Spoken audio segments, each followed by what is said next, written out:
I knew it was the wrong life long before I admitted it to myself. That's the part people don't like to hear. They want regret to come from ignorance. From not knowing any better. From realizing too late. But I knew. I knew in quiet moments I pretended not to notice. I knew in the pauses between conversations. I knew every time I felt a dull resistance inside my chest and called it being tired. I didn't wake up one day trapped in the wrong life. I walked into it, step by step, telling myself it was temporary. I chose what was reasonable. What looked mature. What other people called a good decision. Each choice made sense on its own. That's how it worked. One compromise didn't feel like betrayal. It felt like flexibility. One sacrifice didn't feel like loss. It felt like responsibility. Until one day, I looked around and realized I had built a life that required me to be someone else. Not someone better. Just someone quieter. I became skilled at explaining myself away. This is just a phase. This is what stability looks like. You can't have everything. Those sentences became my internal language.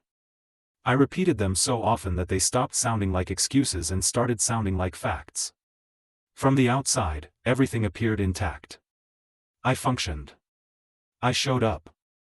I kept my promises. People trusted me. And that trust became another chain. Because once people rely on the version of you that is slowly disappearing, leaving feels like an act of violence. I started to feel like my life belonged to everyone except me. I remember the first time the thought crossed my mind clearly: if I could restart without consequences, I would. That thought scared me. Not because it meant I wanted something different, but because it meant I already believed this life was irreversible. I wasn't dreaming of adventure. I wasn't chasing happiness. I just wanted to feel aligned. But alignment doesn't come from doing what's acceptable. It comes from doing what's honest. And honesty felt dangerous. There was too much invested. Too many expectations. Too many versions of me people believed in. So I stayed. I stayed because leaving would mean admitting that I had made choices that looked right but felt wrong. And that kind of regret is hard to explain. It's not dramatic. It's not tragic. It's quiet and embarrassing. I began living in a constant state of mild dissociation. Days passed, but I wasn't fully in them. Conversations happened, but I felt like an observer. Time moved forward, but I felt suspended. I learned how to perform presence. Eye contact. Appropriate reactions. Measured enthusiasm. Inside, I was shrinking. The scariest part wasn't unhappiness. It was indifference. I stopped asking myself questions about the future because I didn't like the answers. So I stopped asking altogether. I told myself this was adulthood.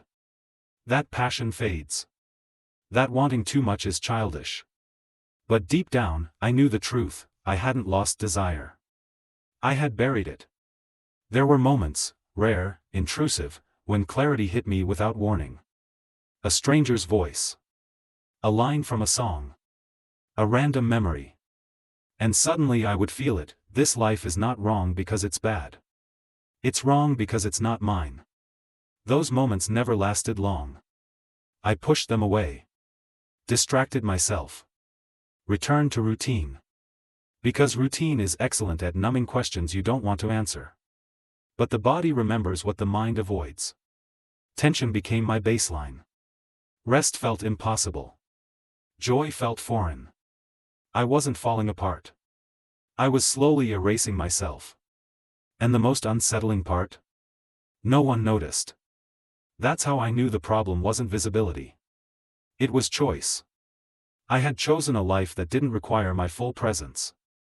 And now, it was collecting its payment. Not all at once. But every day. Once I admitted the truth to myself, even silently, I couldn't go back to pretending. That's the curse of awareness. You can survive almost anything as long as you believe it's temporary. But once you realize this is your life, chosen, constructed, maintained by you, the weight becomes unbearable. I started noticing how often I dissociated. How I would be halfway through a conversation and suddenly realize I hadn't heard the last few sentences. How entire days passed in a blur, leaving behind nothing but fatigue. I wasn't lazy. I wasn't depressed in a way that looked dramatic. I was disengaged. And disengagement is dangerous because it masquerades as calm. People told me I seemed grounded, balanced, stable. They didn't know that stability was the problem.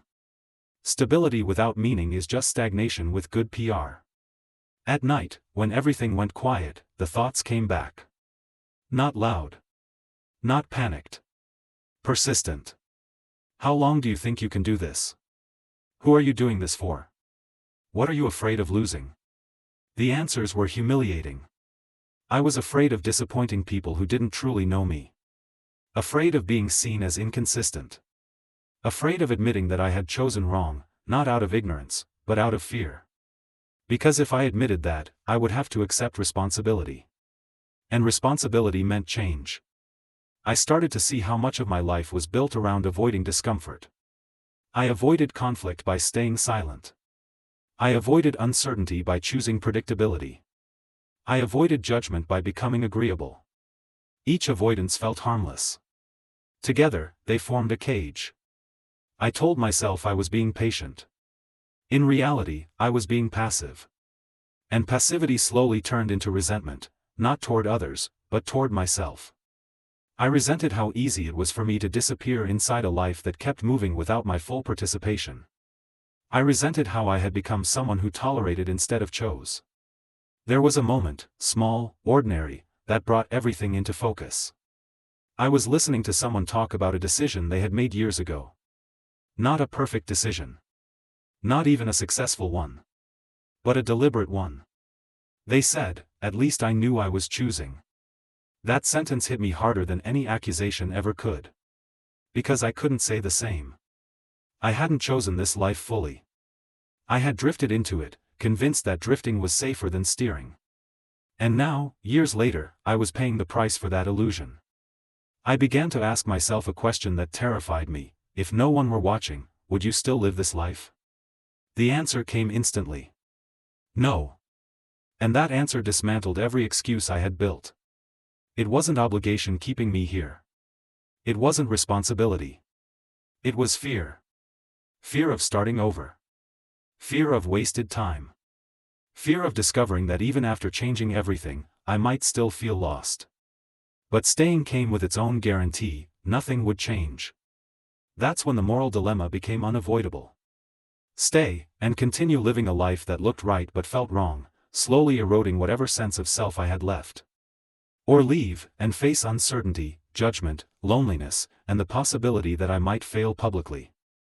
Neither option was painless. But only one offered honesty. I realized then that regret doesn't come from making the wrong choice.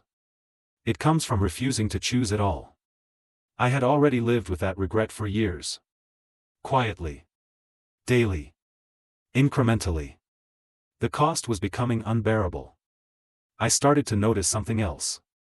My body reacted whenever I imagined leaving: fear, yes, but also energy. A strange sense of aliveness. When I imagined staying, there was only heaviness. That contrast told me everything I needed to know. Fear isn't always a stop sign. Sometimes it's a signal that you're standing at the edge of something real. I didn't tell anyone what I was thinking. Not because I didn't trust them, but because I didn't trust myself yet. I needed to be sure this wasn't another fantasy of escape. So I tested myself. I practiced honesty in small ways. I said no when I meant no. I stopped explaining my boundaries. I allowed awkward silences to exist. Each small act felt like rebellion. And with each one, something inside me strengthened. Not confidence. Integrity. The life I had chosen began to resist me. It demanded the old version of me, quieter, easier, more compliant. And I realized something unsettling: this life only worked as long as I kept betraying myself. The moment I stopped, it became unlivable. That's when I knew. I hadn't chosen the wrong life by accident. I had chosen it because it required less courage. And now, courage was no longer optional. Something had to break. Either the life I built, or what little was left of me. I always imagined that choosing a different life would feel like a breakthrough. Like relief. Like freedom rushing in the moment I finally decided. It didn't. It felt like grief. Because when you admit you chose the wrong life, you're not just changing direction, you're mourning the years you won't get back. I didn't make the decision in a single dramatic moment. There was no packed suitcase by the door. No speech prepared in my head. What happened instead was quieter and far more irreversible. I stopped cooperating with the lie. I stopped pretending that this is fine when it wasn't. Stopped reassuring people when reassurance came at my own expense. Stopped shrinking myself to fit a life that only worked when I stayed small. And the consequences arrived immediately. Not as punishment, as clarity. Relationships changed tone. Some people became uncomfortable around me. Others pulled away entirely. A few tried to convince me I was overthinking, that everyone feels this way, that wanting more was unrealistic. Those words used to paralyze me. Now, they sounded like echoes of the person I used to be. The truth was simple and brutal: this life required my silence to survive. And I could no longer afford that. Leaving didn't feel heroic. It felt like stepping off a familiar edge without knowing if there was ground below.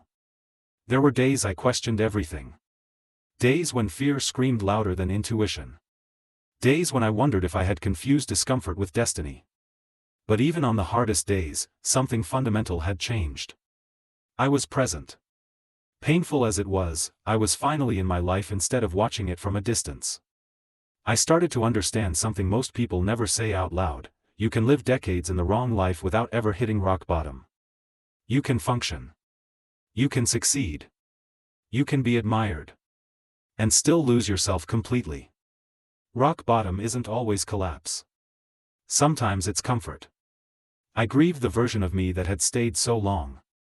Not with anger, with compassion. They did what they knew how to do at the time. They chose safety because safety felt like survival. But survival isn't the same as living.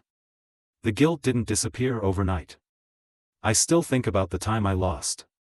The chances I never took. The words I swallowed until they turned into silence. But regret no longer feels like a weight dragging me backward. It feels like a warning sign I finally learned to read. I stopped asking myself if I had made the right choice. That question keeps you trapped. Instead, I ask something simpler: am I being honest today? Some days the answer is yes. Some days it's still no. But now, I notice. And noticing changes everything. If you're listening to this and something in you feels tight, familiar, unspoken, this is what I want you to hear: you don't have to hate your life for it to be wrong for you. You don't need a disaster to justify leaving. You don't need permission to want alignment instead of approval. Choosing the wrong life doesn't make you weak. Staying in it forever does. I chose the wrong life. And I knew it the whole time. But knowing didn't ruin me.